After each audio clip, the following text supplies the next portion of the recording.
The smell hit Elias Crow before he saw the body, not death, but bread, warm and yeasty, drifting through the November fog like a living thing that wrapped around his throat and refused to let go.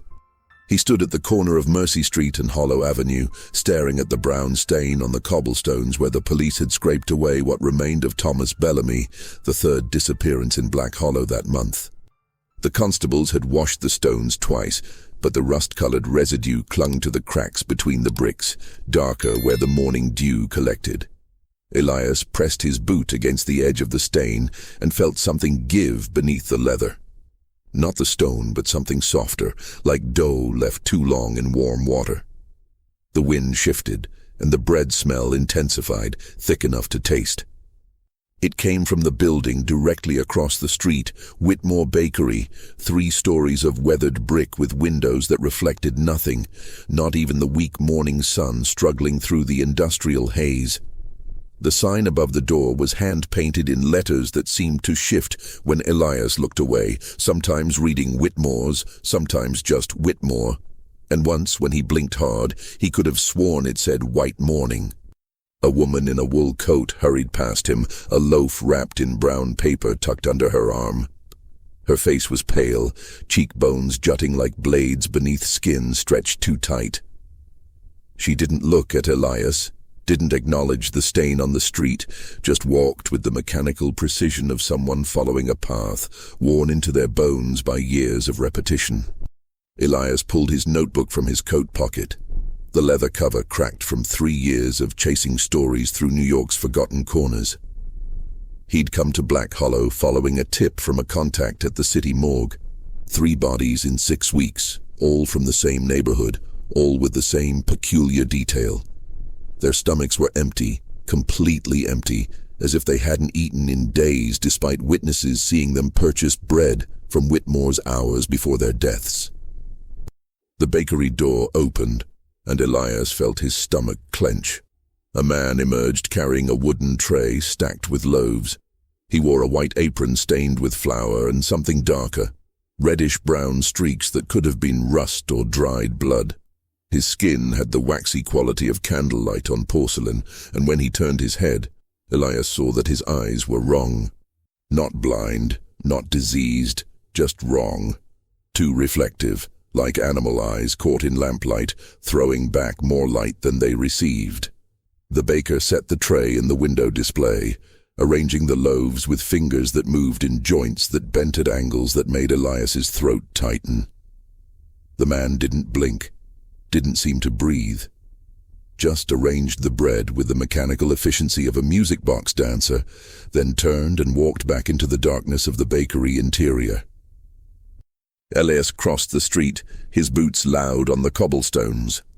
Up close, the bread smell was overwhelming, sweet and wrong, like flowers left too long in a closed room, the moment before beauty becomes rot. The window glass was thick with condensation despite the cold November air, and through the fog, Elias could see shapes moving inside the bakery. Human-shaped, but with that same mechanical quality, that same wrongness, that made his hands shake as he reached for the door handle. The metal was warm. Not the warmth of sun-heated brass, but the warmth of skin, of something recently alive. Elias's fingers recoiled, then forced themselves forward. He was a journalist. He'd seen corruption, violence, the machinery of cities grinding people into pulp. He'd walked through tenements where children died of cold while their landlords counted money in heated offices. He'd interviewed killers and watched them smile. But the door handle of Whitmore Bakery made him want to run. He pushed it open instead. The interior was darker than it should have been. Gas lamps burned along the walls, but their light seemed to stop a few feet from the source, as if the darkness were a physical thing that pushed back. The counter ran along the left wall, polished wood that gleamed like obsidian. Behind it, shelves held loaves of bread, dozens of them, hundreds, stacked with geometric precision that hurt to look at directly. The smell was suffocating. Bread, yes, but underneath it something metallic and sharp, like copper pennies held too long in a sweating palm. Elias's mouth flooded with saliva, his body responding to the bread smell even as his mind screamed warnings he couldn't articulate. "Help you?" The voice came from behind the counter, and Elias's eyes took a moment to adjust enough to see the speaker. A woman, or something that had been a woman once. Her hair was pulled back in a severe bun, grey streaks running through black like veins in marble. Her face was composed, pleasant even, but her skin had that same waxy quality as the baker in the window. And her eyes, those same reflective animal eyes that caught the lamplight and threw it back wrong. "I'm looking for information," Elias said, forcing his voice steady. "About the disappearances." The woman's head tilted, joints creaking like old wood. "Disappearances. Thomas Bellamy, Helen Frost, Marcus Webb." Elias pulled his notebook out, flipping to the pages where he'd recorded the details. "All last seen in this neighborhood. All purchased bread from this bakery within hours of vanishing." The woman smiled, and Elias saw that her teeth were too white, too perfect, like porcelain dentures fitted too precisely. "We serve many customers. I can't be expected to remember everyone. The police report says Helen Frost bought a rye loaf here at 4 in the afternoon. Her husband found her coat on the doorstep at 6, but she was gone. Her stomach was empty when they found her body 3 days later. Terrible." The woman's voice didn't change tone. "Such a tragedy." Elias stepped closer to the counter, and the bread smell intensified until he could feel it coating the back of his throat. "How long has this bakery been open?" "A very long time. The city records show it was established in 1847. That's 76 years. Elias watched her face for any reaction. "The same family has run it the entire time. Whitmore. But there's no record of any Whitmores living in Black Hollow. No births, no deaths, no property transfers." The woman's smile didn't waver. "We're very private people." Behind her, through an open doorway, Elias could see into the bakery proper. Figures moved in the darkness. Human shapes kneading dough, sliding trays into massive brick ovens that glowed with heat that distorted the air. The workers moved with that same mechanical precision, never speaking, never pausing. Their movements synchronized like gears in a clock. "I'd like to speak with the owner," Elias said. "The owner is very busy." "I'll wait." The woman's head tilted again, that creaking sound of old wood under stress. "We close at dark. You should leave before then." "Why?" "The ovens need to be fed." The woman's voice dropped to something quieter, more intimate. "And they're very hungry." Elias felt sweat trickle down his spine despite the cold. "What do they eat?" The woman's smile widened, showing more of those too perfect teeth. "You should purchase some bread before you go. Everyone in Black Hollow buys our bread. It's tradition. It's necessary." Necessary for what? But the woman had already turned away, gliding toward the back room with movements that seemed to skip frames, like watching a film reel with missing pieces. One moment she was at the counter, the next she was halfway across the room, then she was gone into the darkness beyond the doorway. Elias stood alone in the shop, the gas lamps flickering around him. The bread on the shelves seemed to pulse in his peripheral vision, swelling and shrinking with a rhythm that matched his heartbeat. He reached out toward the nearest loaf, his fingers trembling, and felt warmth radiating from the crust. Not oven warmth, but body warmth, the heat of something recently alive. His hand jerked back. On the counter, he noticed a ledger, leather-bound and thick with age. The cover was unmarked, but when Elias flipped it open, he found pages covered in meticulous handwriting, names, dates, amounts, customer records. He scanned the most recent entries. Thomas Bellamy, 1 rye loaf. Helen Frost, 1 rye loaf. Marcus Webb, 2 wheat loaves. All the names from his investigation and more, dozens more, stretching back weeks, months. Next to each name was a date and a single word in a different hand, written in ink that looked rust-colored even in the dim light. Collected. Elias's hands shook as he turned the pages back further. The entries continued, year after year, the handwriting never changing despite the passage of decades. He found entries from 1922, 1921, back and back, the pages yellowing but the ink still fresh-looking, the names accumulating. Always the same notation. Collected. He reached an entry from 1876, and his breath caught. The handwriting changed here, abruptly mid-page, switching from one style to another.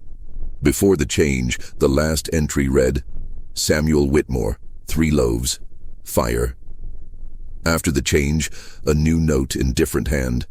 Ovens relit. Contract renewed. First feeding. And below that, a list of names. 17 of them all marked, collected in that rust-colored ink.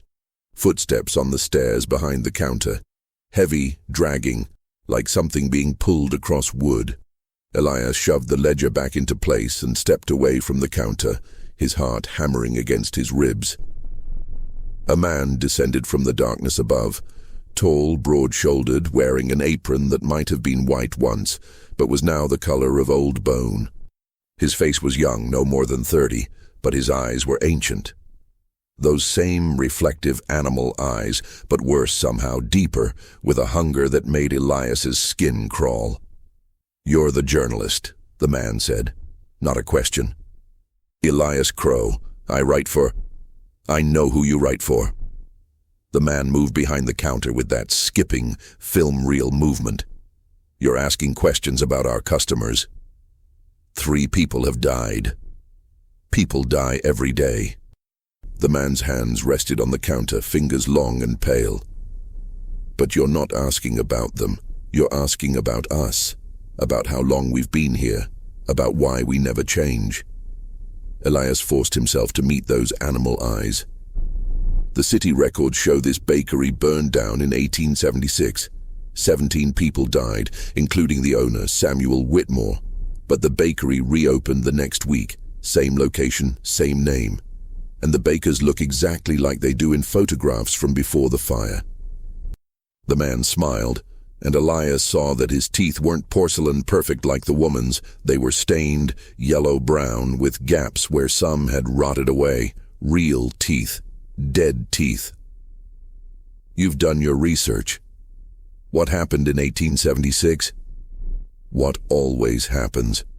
The man leaned forward, and Elias smelled decay beneath the bread smell. Old meat, stagnant water, the thick sweetness of flowers on a casket. Someone got greedy, someone broke the rules. The ovens got angry. Ovens don't get angry. These ones do. The man's eyes reflected the gaslight, throwing it back in colors that shouldn't exist. These ovens have been burning for a very long time, longer than this city, longer than this country. They were here before the Dutch, before the natives. They were here when this was still wilderness, and they'll be here after it's wilderness again. Elias's notebook felt heavy in his pocket. Every instinct screamed at him to run, but he'd chased stories into worse places. He'd stood in rooms where the air was thick with violence, where walls remembered blood. This was just another story, just another investigation. "What are you feeding them?" Elias asked. The man's smile widened. "The same thing they've always eaten, the same thing all fires eat, life, heat, the space between one breath and the next. You're killing people." "We're not killing anyone."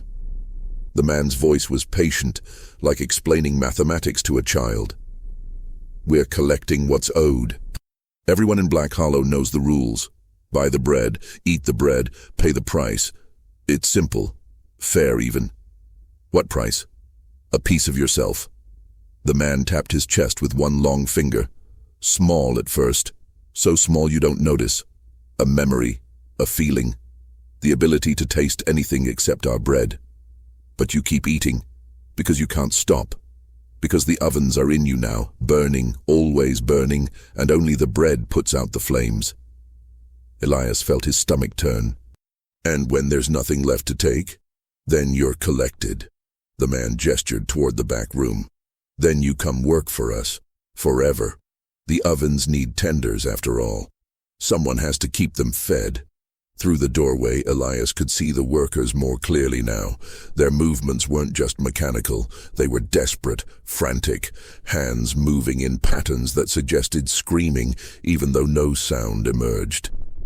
Their eyes were the worst part, he realized. Not animal eyes. Human eyes trapped in bodies that no longer responded to human commands, forced to tend the ovens that had consumed them.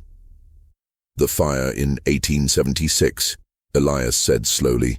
Samuel Whitmore tried to close the bakery. He tried to starve the ovens.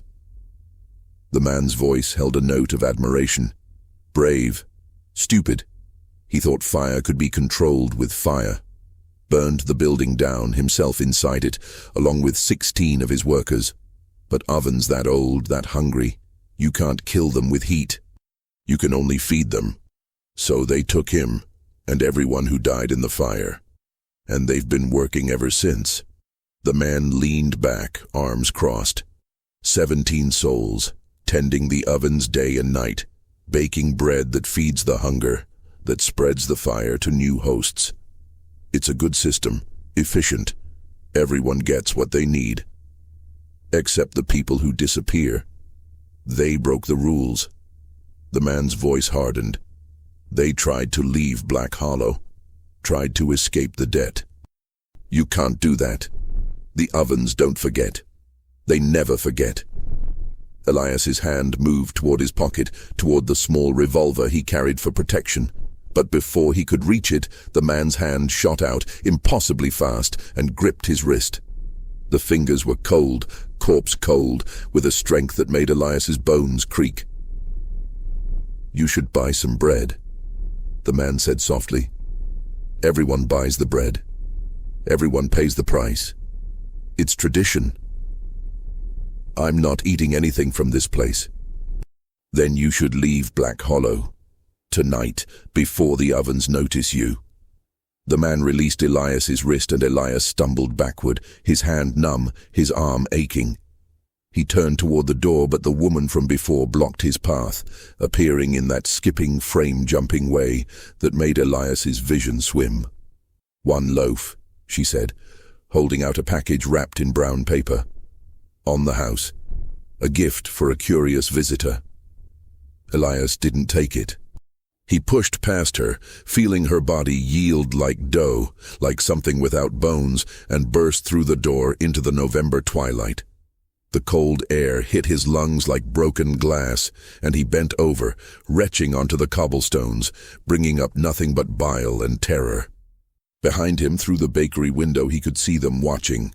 The man, the woman, and behind them the shapes of the workers in the darkness, all staring with those reflective eyes that caught the dying light and threw it back wrong. Elias ran. Some stories you chase, others chase you back, and some are already inside you, burning, waiting for you to realize that hunger isn't something you feel. It's something you become. If you're not yet registered with Soul Whispers, now is the time. Because what comes next isn't just a story, it's a map, and you're going to need to know where the exits are. Elias didn't stop running until he reached the boarding house on the edge of Black Hollow, his lungs burning, his legs trembling. Mrs. Garrison, the landlady, looked up from her knitting as he burst through the door, her face creasing with concern. "Mr. Crow, you look like you've seen a ghost." Elias leaned against the doorframe, gasping. The bread smell still clung to his clothes, thick and cloying. The bakery. Whitmore's. How long have they been baking bread? Mrs. Garrison's needles stopped clicking. Her expression shifted, becoming careful, guarded. Long as I can remember. Why? The fire in 1876, what happened? The needles resumed their rhythm, but slower, more deliberate. That's old history, Mr. Crow. Best left buried. 17 people died. Accidents happen. Mrs. Garrison's voice was flat. Especially around ovens. Elias pushed away from the doorframe and crossed to where she sat. "You're afraid of them." "I'm respectful." She looked up, and Elias saw fear in her eyes, real, bone-deep fear. Everyone in Black Hollow knows to be respectful. We buy the bread, we eat the bread, we don't ask questions. That's how we survive. People are disappearing. People who broke the rules. Mrs. Garrison set down her knitting, her hands shaking slightly. Thomas Bellamy tried to leave town without settling his debt. Helen Frost stopped buying the bread, thought she could break the habit. Marcus Webb. She paused, swallowing hard. Marcus tried to tell outsiders, wrote letters to newspapers, and now they're gone, all of them, collected. Collected for what? To feed the ovens, to keep the fire burning, to make sure the rest of us can live. She stood abruptly, gathering her knitting. "You should leave, Mr. Crow. Tonight. Before you become part of the pattern. I'm investigating a story." "There is no story." Mrs. Garrison's voice rose, sharp and desperate. "There's only survival. You can't fight them. You can't expose them. The city knows about Whitmore's. The police know. The mayor knows. Everyone knows. And everyone looks the other way, because the alternative is worse." "What alternative?" Mrs. Garrison moved to the window, pulling the curtain aside to look out at the darkening street. In the distance, Whitmore Bakery glowed with warm light, its windows bright against the industrial haze. "The ovens are old, Mr. Crow. Older than this city. They were here first, and they'll be here last, and they need to be fed. If not with volunteers, then with everyone. The deal we have: buy the bread, pay the price slowly, give them a few souls every year. It keeps the rest of us safe. But if you break that deal, if you try to expose them, if you make them angry..." She let the curtain fall. "They'll take everyone. Every man, woman, and child in Black Hollow. They'll burn the neighborhood to ash and feed on the smoke. They've done it before. In other places, other times. This is mercy, Mr. Crow. This is the compromise we made to survive." Elias felt cold settle into his chest. Who made this deal? The first settlers, the ones who found the ovens already burning, who learned what they could do, what they needed. They built the bakery to contain them, to control them. And for 100 years it worked, until Samuel Whitmore got greedy. He tried to close them. He tried to starve them. Mrs. Garrison's voice dropped to a whisper. And they punished him. Punished everyone. The fire took 17 souls, and those souls are still working, still tending the ovens, still making the bread. That's the price of defiance. Eternal servitude. Elias moved to the window, looking out at the bakery. Smoke rose from the chimney in thick black columns that seemed to move against the wind, coiling like living things. There has to be a way to stop them. Mr. Crow. Fire investigations from 1876. There must be records, reports, something that explains what those ovens are, how they work. Mrs. Garrison grabbed his arm, her fingers digging in with surprising strength. "Listen to me. I've lived in Black Hollow for 40 years. I've seen people try to fight Whitmore's. They all end the same way. Collected. The ovens don't just burn wood and coal, Mr. Crow. They burn will. They burn hope. They burn the part of you that thinks you can resist. And once you're inside them, you never leave." Elias pulled away gently. "I need to see the city records.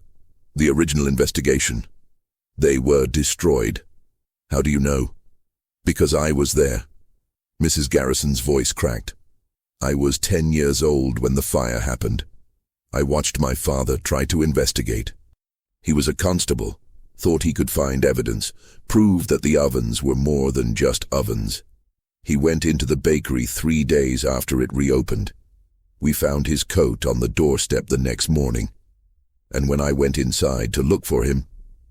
She stopped, tears streaming down her weathered face. "I saw him. Through the window, kneading dough, moving like a puppet. His eyes were screaming, but his mouth just smiled, and his hands just worked, and when I tried to go to him, the baker, the same baker who works there now, told me to leave, told me my father had paid his debt, that he was serving his purpose. Elias felt his throat tighten. I'm sorry. Don't be sorry. Just leave. Mrs. Garrison wiped her eyes roughly. There are some fights you can't win, some evils you can't expose. All you can do is survive them. But Elias was already moving toward the stairs, toward his room where his research materials waited. He'd come to Black Hollow chasing a story about corruption and disappearances. He'd found something far worse, but he was a journalist. Journalists exposed the truth. That was the job. That was the purpose. Even if the truth had been burning for longer than the city itself. Even if the truth had teeth. In his room, Elias spread out the documents he'd collected. Death certificates, police reports, census records. 3 people confirmed dead in the past 6 weeks, but the pattern stretched back further. He pulled out older newspapers from the New York Public Library archives, searching for mentions of Black Hollow, of disappearances, of Whitmore Bakery. The mentions were sparse, but consistent. Every few months, someone disappeared. Every few years, someone tried to investigate. And every investigation ended the same way. Inconclusive, abandoned, the investigators either leaving town or vanishing themselves. But there was one anomaly. A letter from 1878, 2 years after the fire, tucked into a file marked Correspondence Unresolved. It was addressed to the mayor's office, written in shaky handwriting. Dear Sir, I am writing regarding the situation at Whitmore Bakery. I was a worker there before the fire. One of the fortunate few who was sick that day and not present when the building burned. I have tried to return to my former employment as I have bills to pay and mouths to feed.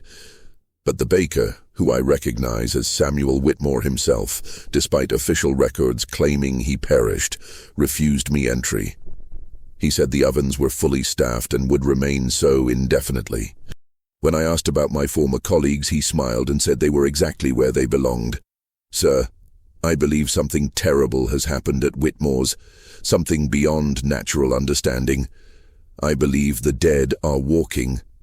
I believe... The letter ended abruptly, unsigned. Clipped to it was a note in official letterhead. Writer disappeared before investigation could proceed. Case closed. Elias copied the text into his notebook, his hand cramping around the pen. A worker who survived. Someone who knew the bakery before the fire. If he could find any surviving relatives, anyone who remembered. A knock at his door made him jump.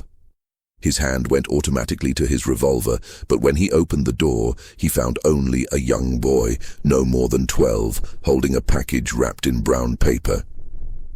Delivery for Mr. Crow, the boy said, his voice flat, mechanical. Elias looked at the package, his stomach churning. Through the paper he could smell bread. Warm, fresh, irresistible. I didn't order anything. Compliments of Whitmore's. The boy's eyes reflected the lamplight, animal bright. Everyone gets a loaf, it's tradition. I don't want it. It's already been baked. The boy's head tilted, joints creaking. Already been paid for. Waste is disrespectful. The ovens don't like waste. Elias stepped back and the boy followed, moving into the room with that skipping, frame-jumping motion.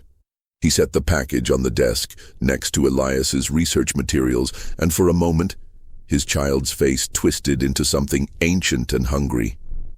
You're asking dangerous questions, Mr. Crow. Questions that make the ovens nervous. Questions that need answers. The boy's voice dropped lower, becoming something that didn't match his small body. Eat the bread. Feed the fire inside you. Let it burn away the curiosity. Let it burn away the will to fight. It's easier that way. Painless. Get out. The boy smiled, showing teeth too perfect for a street urchin, too white. The ovens can wait. They've waited a long time.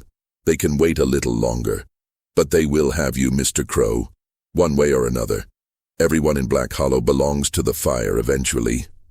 He turned and walked out, movement smooth now, human, just a child running an errand. But when Elias looked down at the package, he saw the brown paper had darkened with grease, and beneath the bread smell, he caught something else, metallic, sharp, like blood on a butcher's block. He threw the package into the fireplace, watching the paper catch and curl. The bread inside blackened quickly, but as it burned, Elias heard something, soft at first, then louder. Screaming, human screaming, muffled and distant, as if coming from inside the loaf itself. He stumbled backward, covering his ears, but the sound continued until the bread was nothing but ash. Then silence, broken only by his own ragged breathing. Mrs. Garrison was right. He should leave. Tonight. Pack his research, take the first train out of Black Hollow, write the story from somewhere safe. But the screaming, those weren't the sounds of something evil. Those were the sounds of victims, people trapped, people who needed to be freed. Elias picked up his notebook, his research materials, and headed for the door. If the city records were destroyed, if the official investigation led nowhere, there was still one source left. The workers in the bakery, the dead ones who'd been tending the oven since 1876. They'd seen everything. They knew how the ovens worked, what they needed, what kept them burning. And maybe, just maybe, they knew how to make them stop. The walk back to Whitmore's took 10 minutes, but each step felt like moving through water against a current that pushed him back. The streets of Black Hollow were empty now, windows dark, as if the entire neighborhood had gone to ground. Only the bakery showed light, warm and inviting, smoke rising from the chimney in those same serpentine coils. Elias approached from the side this time, following an alley that ran along the bakery's eastern wall. Through a small window he could see into the workroom. The ovens, massive and ancient, brick turned black with decades of heat, mouths glowing orange-red like wounds.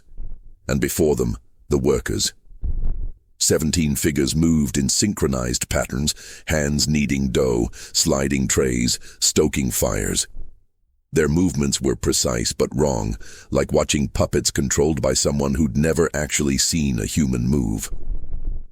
Their faces were slack, empty, eyes reflecting the oven light in colors that hurt to perceive directly.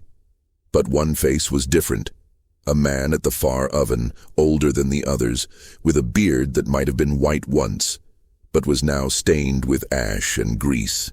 His movements were the same mechanical patterns as the others, but his eyes were still human, still screaming. Samuel Whitmore, the baker who'd tried to stop the ovens and been consumed by them. Elias tried the side door and found it unlocked. Inside, the heat was overwhelming, pressing against his skin like a physical weight. The air tasted of bread and ash and something underneath that made his throat close. The thick, sweet rot of burning meat. None of the workers looked at him as he entered. They continued their tasks, hands moving in patterns that never varied, never paused. Up close, Elias could see the details that made them wrong. Skin that sagged like melted wax, fingers bent at angles bones didn't allow, joints that creaked when they moved like door hinges rusted shut. He approached Samuel Whitmore carefully, watching for any reaction.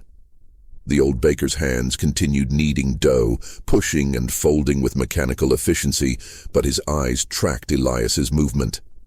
Aware. Trapped.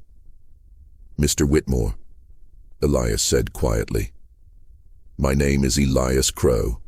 I'm investigating the disappearances. I want to help." The old baker's mouth twitched, lips moving in tiny increments, as if fighting against invisible restraints. No sound emerged, but Elias could read the shapes the lips made. "Run." "I can't. People are dying. More will die unless I stop this." Samuel's hands paused for a fraction of a second, barely noticeable, but in the synchronized rhythm of the workers it stood out like a missed heartbeat. His eyes flickered toward one of the massive ovens, then back to Elias. The mouth moved again. Heart. The heart of what? The ovens? A tiny nod, so small Elias almost missed it. Samuel's hands resumed kneading, but his eyes stayed locked on Elias, desperate, pleading. The mouth formed more words, slowly, fighting. Center, below, burning, always. There's something beneath the ovens. Another tiny nod. Samuel's eyes flickered down, toward the floor, then back to Elias. Older, hungrier. Find. Stop. Before Elias could respond, footsteps on the stairs. Heavy, dragging. The main baker, the one who'd spoken to him earlier, descended into the workroom, and all the other workers immediately increased their pace, movements becoming frantic, desperate. Samuel's face went slack again, human awareness fleeing as the puppet strings pulled taut. Mr. Crow. The baker's voice was calm, but underneath it, Elias heard anger. You were told to leave Black Hollow. I had more questions. Questions we've already answered. The baker moved between Elias and the ovens, his body blocking the view of the workers. The ovens are hungry tonight, very hungry. It's been a month since the last feeding. Usually we can wait longer between collections, but your presence has disturbed the pattern, made the fire anxious.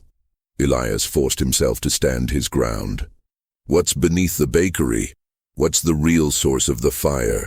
The baker's expression shifted, becoming something like surprise. Samuel told you. He showed me. Brave of him. Stupid, but brave. The baker glanced back at Samuel, who continued kneading dough with mechanical precision, his eyes once again empty and reflective. He's been trying to warn people for 50 years. Never works. No one listens to the dead. I'm listening. Then listen to this. The baker stepped closer, and Elias smelled decay, thick and sweet. What's beneath us is older than fire, older than cities. It's the thing that burns at the heart of hunger itself. Not the need for food, but the need to consume, to transform, to reduce everything to ash and smoke. Every fire humanity has ever lit is just an echo of what burns below, and it demands feeding. Human sacrifice. Not sacrifice. Payment. Every person who eats the bread makes a contract, whether they know it or not. They borrow heat, borrow satisfaction, borrow the sensation of being filled. And the fire collects what it's owed, piece by piece, memory by memory, until there's nothing left but the hunger. Then it takes the husk and puts it to work. The baker gestured at the workers, all 17 of them moving in their eternal dance. These were the last people foolish enough to resist. Samuel thought he could starve the fire. The others thought they could help him. And now they tend the flames forever, baking the bread that spreads the hunger, that creates new debtors, new fuel. There has to be a way to stop it. There is. The baker's smile was terrible. Stop feeding it. Stop making the bread. Let the ovens go cold. But you know what happens then, don't you? You've read the history. You know what the fire does when it's denied. Elias thought of Mrs. Garrison's words. They'll take everyone. Every man, woman, and child in Black Hollow. It'll consume the entire neighborhood, he said slowly. If the regular feeding stops, if the controlled burn ends, it'll break free and spread. The baker's eyes gleamed in the oven light. Fire doesn't just destroy, Mr. Crow. It reproduces. Every spark can start a new blaze. Every ash can carry a seed of hunger. Right now, we contain it. We feed it just enough to keep it satisfied, keep it controlled. But if you break that containment, if you expose what we're doing, if you make it impossible for us to continue, he leaned in close, voice dropping to a whisper. New York burns, the whole city, millions dead, millions more carrying the hunger inside them, spreading it like a plague. Is that what you want? Is that justice? Elias felt the weight of the choice crushing down on him. Expose the truth and risk unleashing something far worse. Or stay silent and let the disappearances continue. Let the ovens keep burning.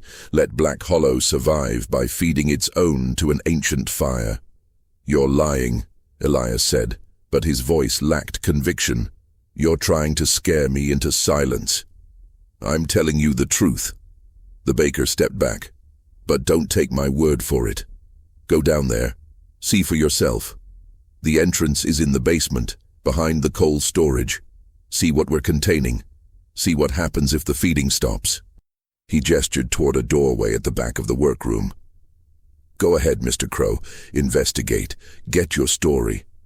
But before you write it, before you expose us, ask yourself, can you live with the consequences?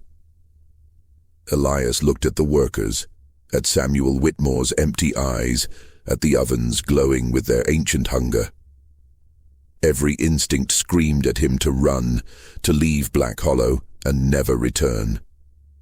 But he'd come here for the truth, and the truth was in the basement. He walked toward the doorway, feeling the baker's eyes on his back, feeling the heat of the ovens like breath on his neck. The stairs descended into darkness, stone steps worn smooth by decades of foot traffic. The air grew hotter with each step, drier, until Elias's lungs burned with each breath. At the bottom, a room carved from bedrock. Old, impossibly old, the stone walls showing marks that predated iron tools. And in the center, a pit. Elias approached the edge and looked down into something that made his mind revolt. Not fire exactly, not flames in any conventional sense, but heat. Pure heat, radiating up from depths that seemed to go down forever. And in that heat, shapes, writhing, twisting, reaching up with appendages that might have been arms or might have been smoke given temporary form. The hunger at the heart of all fires, the thing that had burned before humans learned to contain it, to use it, to bargain with it. And it was awake, and it was aware, and it was looking back at him. Elias felt something reach into his mind, not thoughts exactly, but sensations. The feeling of being consumed, the ecstasy of transformation, the peace of being ash, being nothing, being freed from the weight of existence. The fire didn't want to destroy. It wanted to complete. It wanted to finish what entropy started. It wanted to reduce everything to its simplest form. And feeding it, containing it, using it to bake bread that slowly consumed the residents of Black Hollow. That wasn't cruelty. That was mercy. That was the compromise that kept the fire satisfied, kept it from breaking free and consuming everything at once. Elias pulled back from the edge, his legs shaking. The baker had been telling the truth.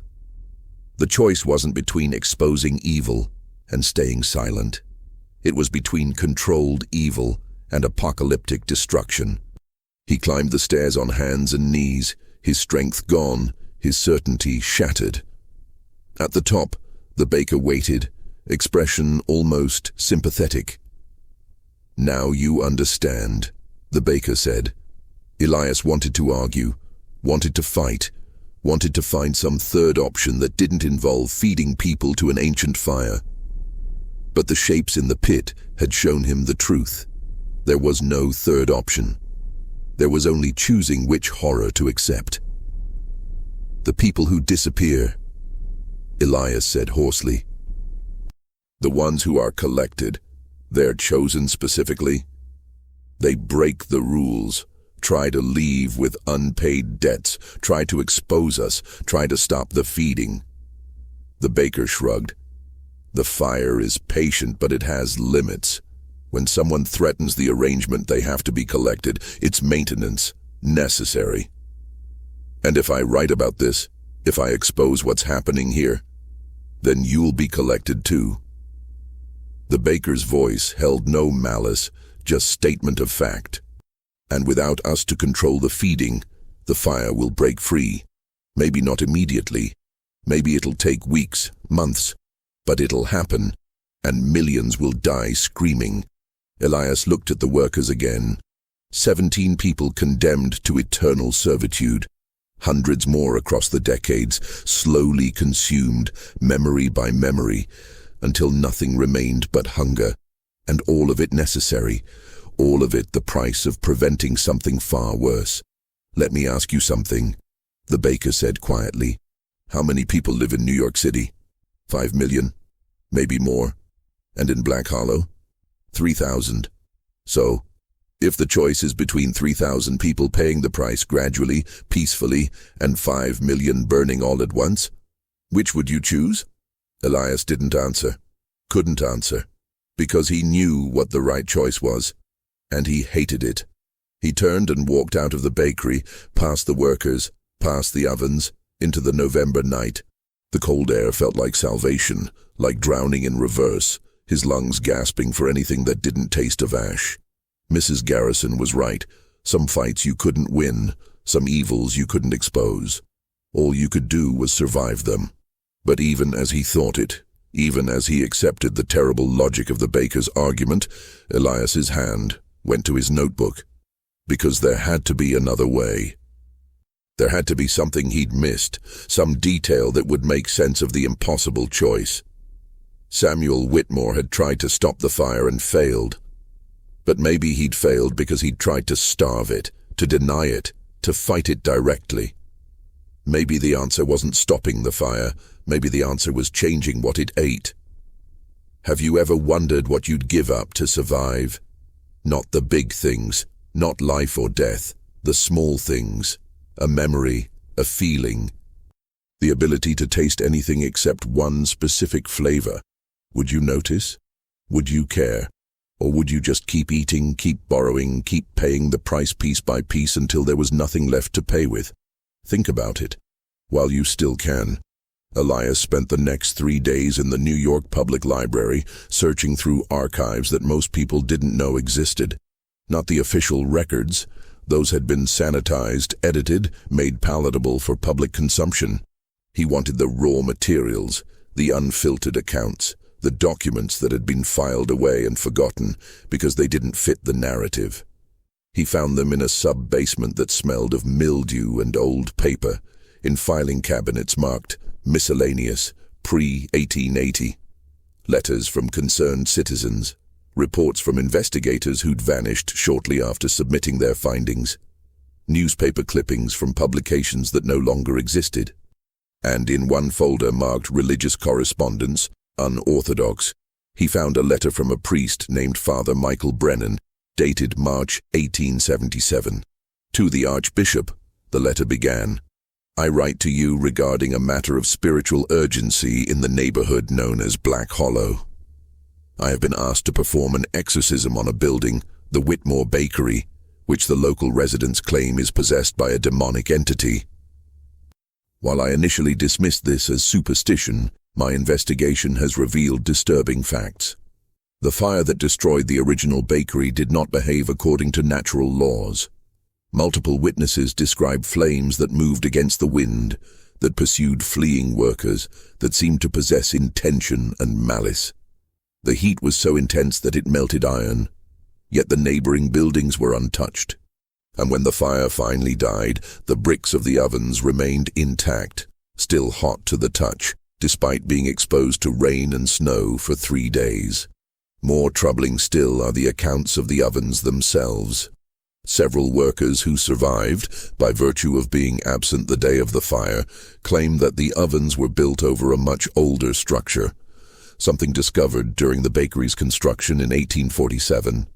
The original builders, they say, found a pit already burning with a fire that had no fuel source, no apparent cause. Rather than report this anomaly, they simply built around it, constructing the bakery ovens directly over the pit. I attempted to perform a blessing on the building, but the moment I entered I felt a presence. Ancient, hungry, aware. The heat was unbearable, though the ovens were supposedly cold. And when I sprinkled holy water on the bricks, they hissed and steamed as if the water itself were being consumed. Your Grace, I believe we are dealing with something beyond traditional demonic possession. This is not a spirit that has taken residence in a place. This is a place itself, a wound in creation perhaps, or a remnant of something that existed before the divine light imposed order on chaos. It hungers not for souls in the Christian sense, but for the energy of life itself. It feeds on transformation, on the reduction of complex things to simple ash. I do not believe exorcism will work. The traditional rites assume the presence of an entity that can be expelled. But you cannot expel a place. You cannot banish a fundamental aspect of existence. Fire is not evil. It simply is. And what burns beneath Whitmore's is fire in its purest, most ancient form. My recommendation is containment rather than elimination. Let the current arrangement stand. Let the bakers make their bread. Let the residents pay their small prices. Let a few souls be collected rather than risking the fire's full release. Sometimes the best we can do is not victory, but preventing defeat. I pray I am wrong, but I fear I am not. The letter was signed with a shaking hand. Clipped to it was a death certificate. Father Michael Brennan, died of burns, April 1877. Cause of death listed as accident while lighting candles. But in the margin, someone had written in pencil, collected. Elias photographed the letter with a small camera he'd borrowed from a colleague, his hands shaking. A priest who'd tried to fight the fire and been consumed, an official recommendation for containment rather than elimination. Evidence that the church itself knew about Whitmore's and chose to let it continue. But Father Brennan's letter contained something else, a detail the baker hadn't mentioned. The priest had discovered that the fire fed on transformation, on the reduction of complexity to simplicity. It didn't need human souls specifically. It needed the energy of life being consumed, of organized matter becoming disorganized, which meant the fire might accept alternative feeding methods. Elias pulled out his notebook and began writing, not the article he'd originally planned, but something else. A theory, a possible solution. If the fire could be fed with something other than human life, something that provided the same energy of transformation without the moral cost, then maybe the arrangement could change. Maybe people didn't have to disappear. Maybe the workers didn't have to serve forever. He needed more information, needed to understand exactly what the fire consumed, what it needed, what fundamental requirement it had to satisfy. And there was only one person who might know. Samuel Whitmore, the baker who'd tried to fight the fire and lost, who'd spent 50 years in servitude, but whose human awareness remained, trapped and screaming behind empty eyes. Elias had to go back to the bakery, had to find a way to communicate with Samuel without alerting the other workers, without giving the main baker reason to collect him immediately. Had to extract information from a man whose body no longer responded to his own will. It was insane. Suicidal, probably. But it was the only path forward that didn't involve either accepting the status quo or risking apocalyptic destruction. That night, Elias returned to Black Hollow. Not to the bakery directly, but to Mrs. Garrison's boarding house. He found her in the kitchen, preparing dinner, and when she saw his face, her expression hardened. "You're not leaving." "I found something, a possibility." "There are no possibilities with Whitmore's, only survival or collection." "The fire feeds on transformation," Elias said quickly, "on the energy released when complex things become simple. It doesn't specifically need human souls. It needs the process of consumption itself." Mrs. Garrison set down her knife carefully. "You've been researching. A priest tried to fight the fire in 1877. Before he died, he wrote that the fire was ancient, older than Christianity, older than civilization. It's not evil in a moral sense. It's just following its nature, like any fire. It burns, it consumes, it transforms. So maybe we can give it what it needs without feeding it people." Elias pulled out his notes, spreading them on the kitchen table. "The bread works because it creates a slow transformation, takes pieces of people gradually, spreads the consumption over time. But what if we could create something else that transforms in the same way? Something that provides the same energy without the human cost?" Mrs. Garrison looked at the notes, her face skeptical. "Like what?" I don't know yet. That's why I need to talk to Samuel Whitmore. He built the bakery. He worked with the fire for decades before he tried to fight it. He might know what alternatives exist, what the fire would accept. The baker won't let you near Samuel. I know. Elias met her eyes. That's why I need your help. Mrs. Garrison laughed bitterly. You want me to help you break into Whitmore's, risk collection, risk my father's eternal servitude meaning nothing? I want you to help me save Black Hollow. Elias kept his voice steady. The current arrangement is stable, but it's not permanent. Eventually the fire will want more. More frequent collections, more workers, more souls. It's the nature of hunger. It always grows. And when it grows too large to contain, when the baker can't provide enough willing participants, what happens then? Mrs. Garrison's hands clenched on the table edge. It breaks free and consumes everyone. You, me, everyone in Black Hollow, and then it spreads, just like the baker said. But if we can find an alternative, a way to satisfy the fire without feeding it people, then maybe we can break the cycle. Maybe we can free the workers. Maybe we can actually win. For a long moment, Mrs. Garrison was silent. Then she sighed, the sound heavy with 40 years of fear and resignation. You're going to get me collected. I'm going to try not to. That's not reassuring. But she pulled out a chair and sat, gesturing for Elias to do the same. All right, tell me your plan. The bakery had a schedule. Elias had observed it over the past 3 days. Bread baked in the morning, distributed throughout the day, the workers slowing their pace after dark when the ovens cooled slightly. But they never truly stopped. The fire beneath demanded constant attention, constant feeding, constant transformation. But there was a lull. Between 3 and 4 in the morning, when even the compulsion to work couldn't overcome the exhaustion of bodies that had been laboring for 50 years.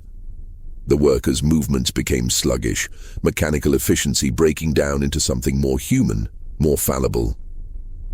That's when Elias would enter. Mrs. Garrison provided him with a key, not to the bakery, but to the building next door, a tailor's shop that shared a wall with Whitmore's.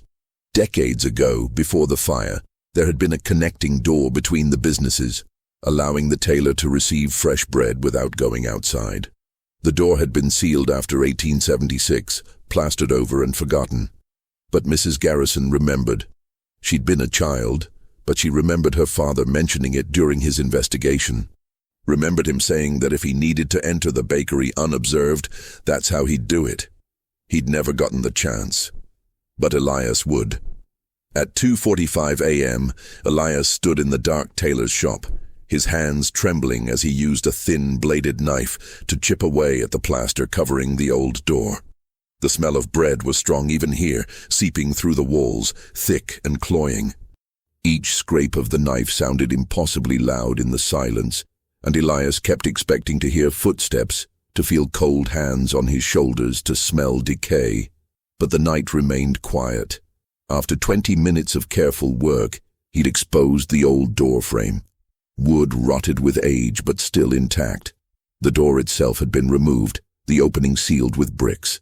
Elias began removing them one by one, setting them quietly on the floor, creating a gap barely large enough to squeeze through. On the other side, darkness. The smell of bread stronger now, nauseating. Elias clicked on his flashlight, a small electric torch he'd bought specifically for this, and saw the workroom. The ovens glowing dully, the workers moving in their slow post-midnight rhythm, and Samuel Whitmore at his station, hands kneading dough with the mechanical precision of 5 decades' practice. But his eyes were open, aware, watching the doorway as if he'd known Elias would come. Elias squeezed through the gap, his coat catching on broken bricks, tearing. He moved quickly across the workroom, staying low, keeping to the shadows. None of the other workers reacted.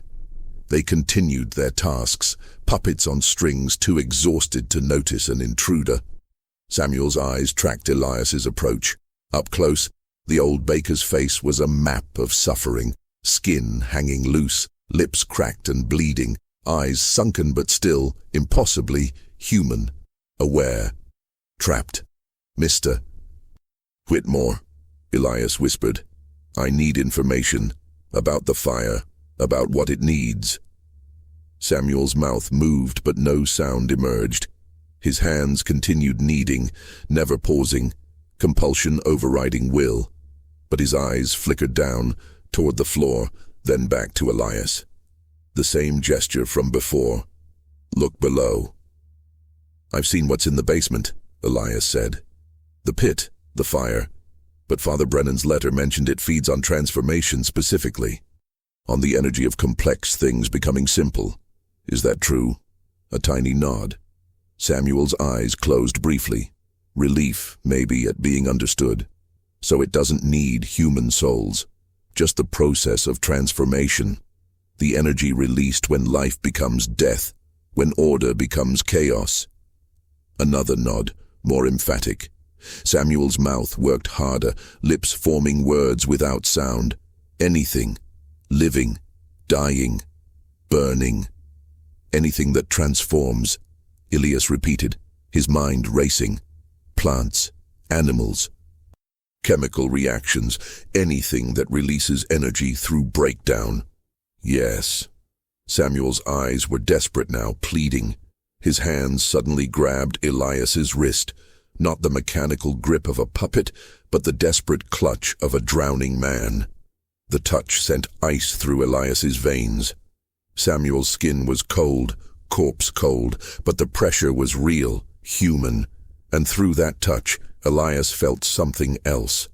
Not words, exactly, not thoughts, but sensations, images, understanding flowing directly from Samuel's trapped mind into his. The fire had been fed human souls because humans were available, abundant, and complex enough to provide substantial energy through their transformation. But the fire didn't care about humanity specifically. It cared about the quality of transformation. The more complex the original state, the more energy released in breaking it down. Animals would work, but required too many and drew too much attention. Plants worked, but required enormous quantities. Chemical reactions worked, but were unstable, unpredictable, risking the fire's growth beyond containment. But there was one alternative Samuel had discovered in his decades of servitude. One possibility he'd been unable to communicate because the fire's compulsion prevented him from speaking, from writing, from doing anything except baking bread and feeding the ovens. Bacteria, microorganisms. Billions of them, impossibly complex despite their size, constantly reproducing, constantly dying, providing an endless cycle of transformation that could satisfy the fire's hunger without requiring human sacrifice. Fermentation. The same process that made bread rise, that turned grain into alcohol, that transformed raw ingredients into something else entirely. But on a massive scale, carefully controlled, the heat from the process feeding the fire, while the fire's heat accelerated the fermentation, creating a self-sustaining cycle. Samuel's grip tightened, his eyes wild. Images flooded Elias's mind, vats of fermenting grain, pipes channeling heat from the fire pit to accelerate bacterial growth, the transformation of billions of microscopic lives, providing the same energy the fire currently extracted from human souls. It would work. It could work. The fire would accept it because the fire didn't care about the source of transformation, only the quantity and quality of energy released. But there was a problem. Samuel's eyes conveyed it clearly. The baker wouldn't allow it. The current arrangement was stable, profitable, and gave the baker power over Black Hollow. Changing the feeding method would eliminate that power, would make the bakery just a bakery instead of the axis around which the neighborhood revolved. The baker had to be removed, had to be stopped. But the baker was already dead, already collected, already part of the fire's eternal workforce. He couldn't be killed because he wasn't alive, but he could be replaced. The images in Elias's mind showed the hierarchy of the fire's servants. Samuel at the bottom, newest workers above him, and the baker at the top, the one with enough autonomy to make decisions, to control the feeding, to manage the relationship between fire and community. If Samuel could become the baker, if he could ascend the hierarchy, he could change the feeding method, could save Black Hollow, could free the other workers. But ascending required the current baker to fall, required someone to take his place in the lowest tier of servitude, required a willing soul to be collected, to accept the fire's compulsion, to give up human autonomy in exchange for Samuel's freedom. A sacrifice. Samuel's eyes met Elias's, and in them, Elias saw the question, "Would you?" Elias pulled his hand away, breaking the contact. His wrist ached where Samuel had gripped it, cold radiating up his arm. The question echoed in his mind. Would he accept collection to save thousands? Would he give up his freedom, his will, his future to break the cycle of human sacrifice? It was the same impossible choice he'd been running from since he entered the bakery. Expose the truth and risk apocalypse. Accept the status quo and let people keep disappearing. Or become part of the machine himself, accept his own transformation to make possible a better system. There had to be another way, had to be some option that didn't require his soul, his servitude, his eternal enslavement to an ancient fire. But looking at Samuel's desperate eyes, at the other workers moving in their endless dance, at the ovens glowing with hunger that would never cease, Elias realized there wasn't. Some stories had happy endings, some had tragic endings, and some had the only endings that were possible, given the nature of the world. Footsteps on the stairs, heavy, dragging, the baker returning from whatever business occupied him during the pre-dawn hours. Samuel's grip released, his face going slack, human awareness fleeing as the puppet strings pulled taut again. Elias ran. Back across the workroom, through the gap in the wall, pulling bricks back into place behind him as best he could. His hands shook so badly he dropped two of them, the clatter echoing in the silence. Behind him, through the wall, he heard the baker's voice. Someone was here. Elias didn't wait to hear more. He ran through the tailor's shop, out into the pre-dawn streets of Black Hollow, his lungs burning, his mind reeling with the impossible knowledge Samuel had given him. He could save the neighborhood, could free the workers, could end the cycle of disappearances, but only at the cost of his own soul, only by accepting collection, by becoming part of the fire's eternal workforce, by giving up everything that made him human in exchange for the power to change the system from within. It was too much, too big a sacrifice. He was just a journalist, just someone who chased stories, who exposed corruption and moved on to the next investigation. He wasn't a hero, wasn't someone who sacrificed himself for the greater good. But he kept seeing Samuel's eyes, kept feeling the desperation in that cold grip, kept thinking about the hundreds of people across the decades who'd been collected, who'd paid the price for Black Hollow's survival, who'd burned so others could live. Maybe it was someone else's turn to burn, but not yet. Not until he'd exhausted every other possibility. Not until he'd tried every alternative, explored every option, found every potential solution that didn't require his soul. Elias returned to Mrs. Garrison's boarding house as the sun rose, his body exhausted, his mind fractured. She met him at the door, took one look at his face, and pulled him inside without a word. "You spoke with Samuel," she said. Statement, not question. "He showed me." Elias collapsed into a chair, his hands still shaking. "There's a way to change the feeding. To use fermentation instead of human souls. But the baker won't allow it. He has to be removed, replaced with someone who will implement the new system. And let me guess." Mrs. Garrison's voice was bitter. "That requires a willing sacrifice. Someone has to take the baker's place in the hierarchy." Elias nodded mutely. Mrs. Garrison sat across from him, her face carved with lines earned through decades of fear and survival. It should be me. What? I've lived in Black Hollow for 40 years. I've watched people disappear. I've eaten the bread, paid the price, lost pieces of myself I can't even remember anymore. And my father... Her voice cracked. My father has been working those ovens for 50 years. If there's a chance to free him, to end this, then it should be me who pays the price. You don't have to, neither do you. Mrs. Garrison met his eyes. You came here to investigate a story. You found something bigger, something terrible. But it's not your burden to bear. It's ours, the people of Black Hollow. We've been complicit in this for generations. We've accepted the disappearances, eaten the bread, paid the price in small increments while others paid it all at once. If anyone should sacrifice themselves to end it, it should be one of us. Elias wanted to argue, but the logic was undeniable. Mrs. Garrison had more right to this sacrifice than he did. More cause, more investment. But looking at her worn face, at the fear and determination warring in her eyes, he couldn't imagine asking her to accept it.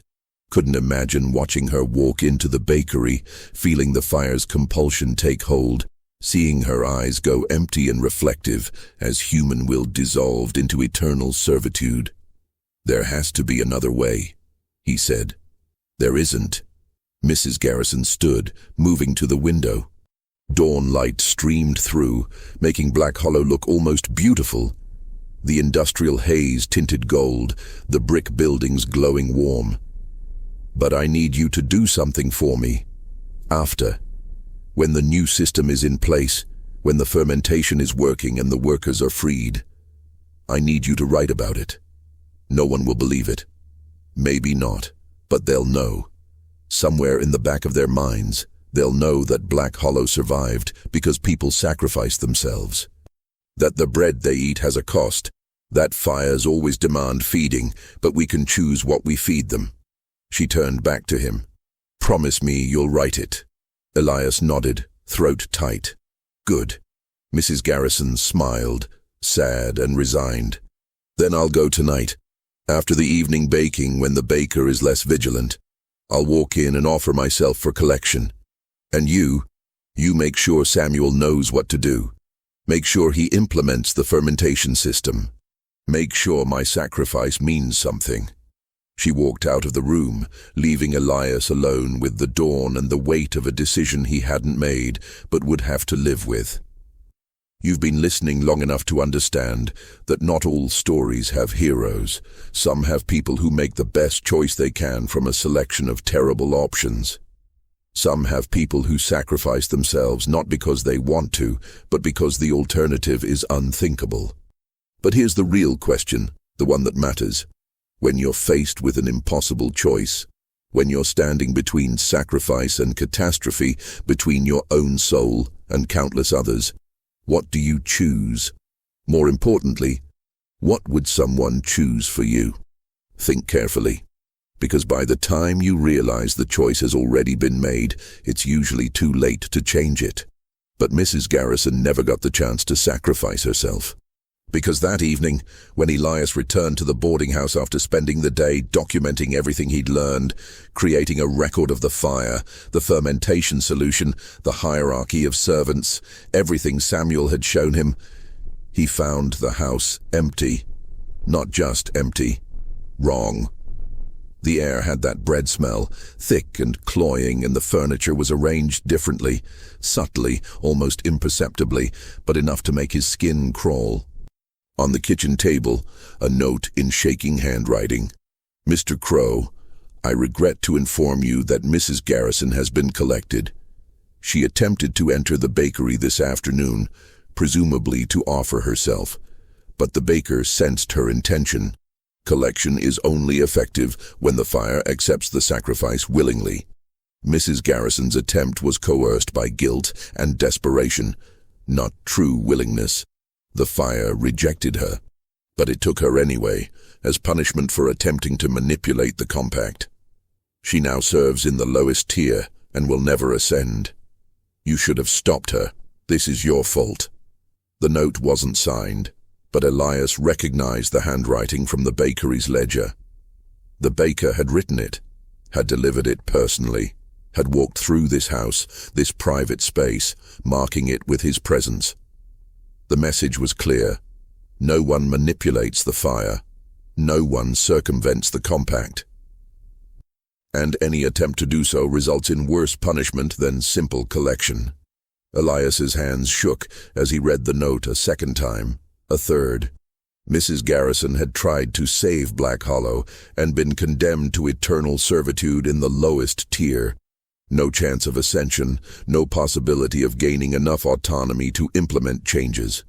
Her sacrifice had accomplished nothing except adding another puppet to the fire's workforce. And it was his fault. He'd told her about the fermentation solution. He'd presented it as a possibility without fully understanding the requirements. He'd given her hope, and that hope had destroyed her. Elias sank into a chair, the note crumpling in his fist. Every path he'd tried led to disaster. Exposure risked apocalypse. Acceptance meant ongoing disappearances. And attempted sacrifice resulted in worse servitude without any benefit. There had to be something he'd missed. Some detail, some possibility that would break the pattern without requiring perfect sacrifice or risking catastrophic destruction. He spread out his notes again, reading through everything with desperate attention. Father Brennan's letter. Samuel's transmitted knowledge, the history of the fire, the requirements for the fermentation system. And there, in his own handwriting, a detail he'd noted but not fully considered. The fire accepted sacrifice willingly given without coercion. Mrs. Garrison's sacrifice had been coerced by guilt, by her father's suffering, by decades of fear and complicity. The fire had rejected it not because she was unwilling, but because her willingness was contaminated by external pressure. But what if someone offered themselves for different reasons? Not guilt or obligation or desperation, but something else. Understanding, maybe. Acceptance. The recognition that some transformations were necessary, that some fires had to be fed, and choosing to be the fuel not because you had to, but because it was the logical conclusion of everything you'd learned. Elias looked at his notes. Pages and pages of investigation, of truth uncovered, of understanding gained.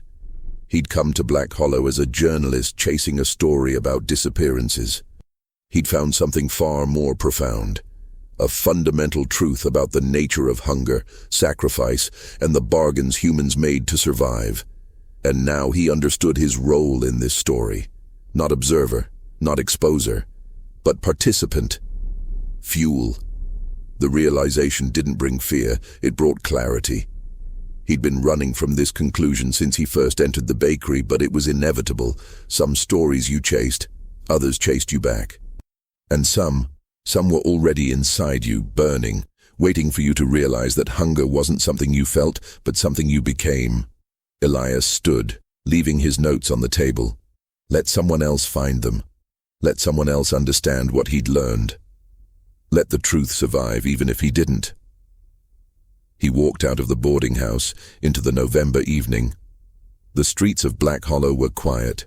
Residents inside eating their bread, paying their small prices, surviving. Elias didn't judge them anymore, didn't condemn their complicity.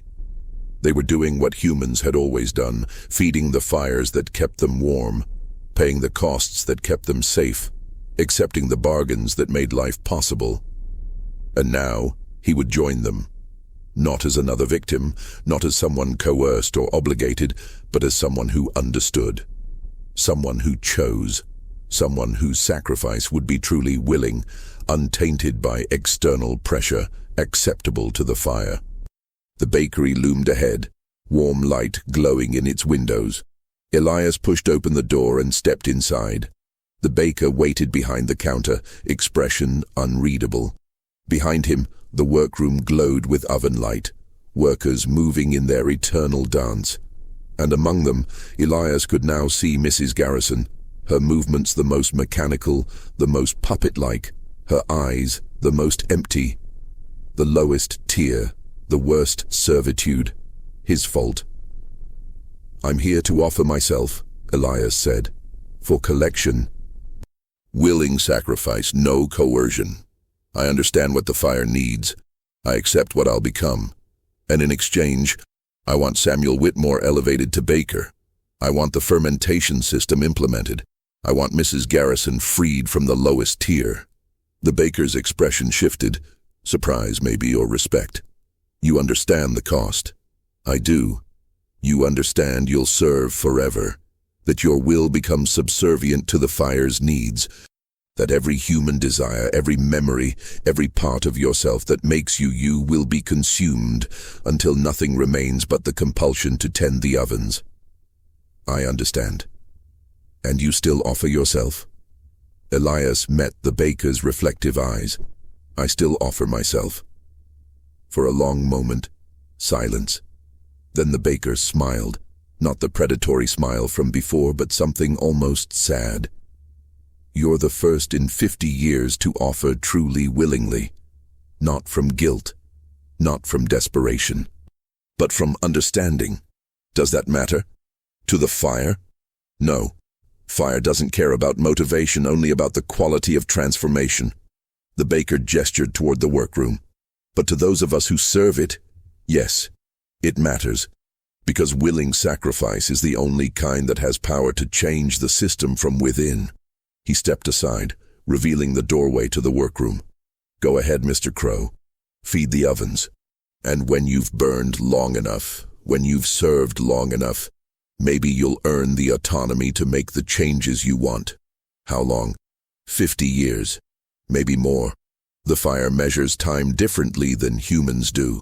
Elias thought about 50 years of servitude, 50 years of mechanical labor, 50 years of his humanity slowly burning away. It was too much, too long, but it was also the only path forward. He walked toward the doorway. Behind him, the baker spoke quietly. I lied earlier. About one thing. Elias stopped. I'm not the original baker. I was collected in 1891, served for 30 years in the lowest tier before I earned enough autonomy to become what I am now. And I've spent every year since trying to find a way to change the system, to implement something like your fermentation solution, but I never had the knowledge, never understood the science well enough. But you... The baker's voice held something that might have been hope. You might actually succeed. Elias turned back. The baker's face was still waxy, still wrong, but in his reflective eyes, Elias saw something human, something that remembered what it had been before the fire consumed it. Thank you, Elias said. Don't thank me yet. The baker gestured again toward the workroom.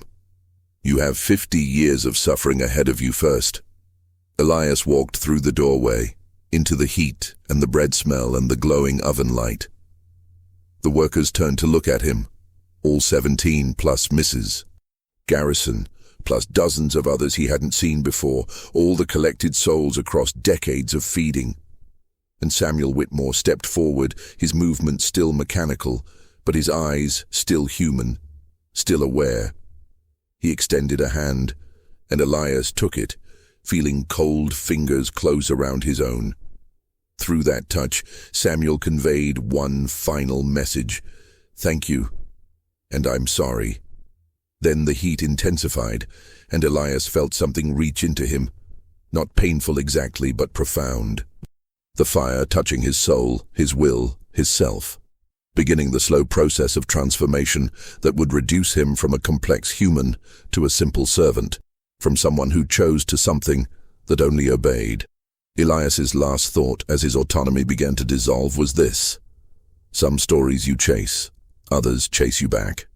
And some stories aren't stories at all, they're transformations, and you were always meant to be the fuel. This is the part where I should tell you what happened after. Whether Elias succeeded, whether the fermentation system was implemented, whether Black Hollow was saved or consumed. But the truth is more complicated than that, because 50 years haven't passed yet. Elias is still serving, still tending the ovens, still waiting for enough autonomy to make the changes he sacrificed himself to enable. And in the meantime, the bread still bakes. The residents still eat. The fire still burns. Some of you listening to this story will think it's fiction. Will dismiss it as creative writing, as horror entertainment, as something that couldn't possibly be real. But others who've tasted bread that's too perfect, too satisfying, who've noticed small pieces of themselves missing without knowing what was taken, others will recognize the truth. The real secret isn't that places like Whitmore's exist, it's that they exist everywhere. Every city, every neighborhood, every community has its own version of the fire. The hunger that demands feeding, the bargain that makes survival possible, the small prices paid daily to prevent catastrophic cost. You're already paying them. Small pieces of yourself.